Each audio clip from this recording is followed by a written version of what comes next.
So as we're doing our spring maintenance on our blackberry patch, it's an excellent time to go ahead and expand your patch if you want to by digging some of the sprouts that started growing outside the row, or just to get some plants to give to some friends and family.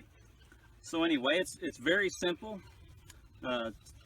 Find some of these plants that are growing away from the others, some of the small ones for the year, and I just like to work around the plant, cutting any roots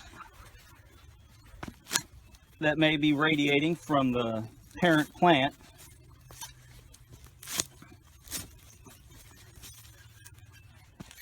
And then simply popping up that plant. Now you can see here we have some fresh growth on the blackberry plant. If we plant this, it'll take right off this spring, and by next year we'll be harvesting blackberries from that plant. Now you'll notice that this blackberry start has quite a bit of grass growing around it, and if you don't want that, just go ahead and break that off. It's no big deal if that root comes up bare, because that's how they're shipped to you anyway if you would order some through the mail.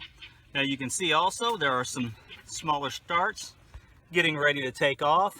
All you need to do is make sure that this root stays moist, or if you're going to transplant it to extend your row, just go ahead and plant it right away, and make sure you get nice loose soil around it, and then make sure it's well watered, and it'll take off just fine. So to transplant a thornless blackberry, all you have to do is find where one of the canes has contacted the ground and started to anchor, and simply dig around that spot.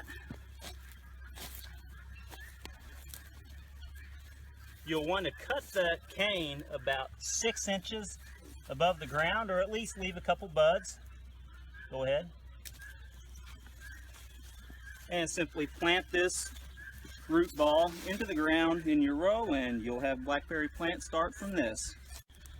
So I just wanted to give you a little idea of how much root these thornless blackberries actually get whenever they take hold on the ground. You can see this growth occurred probably after September last year.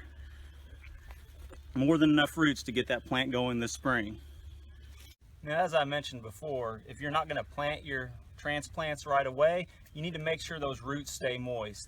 And the way I do that is I just simply take a bucket and I place my roots in there, get some nice loose soil, and cover up those roots.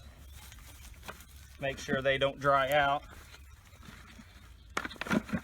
and keep them watered. They'll be fine for up to a couple weeks if you keep them cool and watered. And then lastly, I like to go through, and I need my pruners, Jedediah. Thank you. I like to go through and prune these down to where they're really no more for sure than a foot long, and really down to 6 to 8 inches. You want, as long as you have a couple viable buds like this right here, that'll be good enough. You don't want to give the plant too much growth though, or too much ability to grow up yet. You want it to put its energy into establishing a good root system. So the less you have above ground, the better. And when you do replant these, make sure you plant them to the original soil level.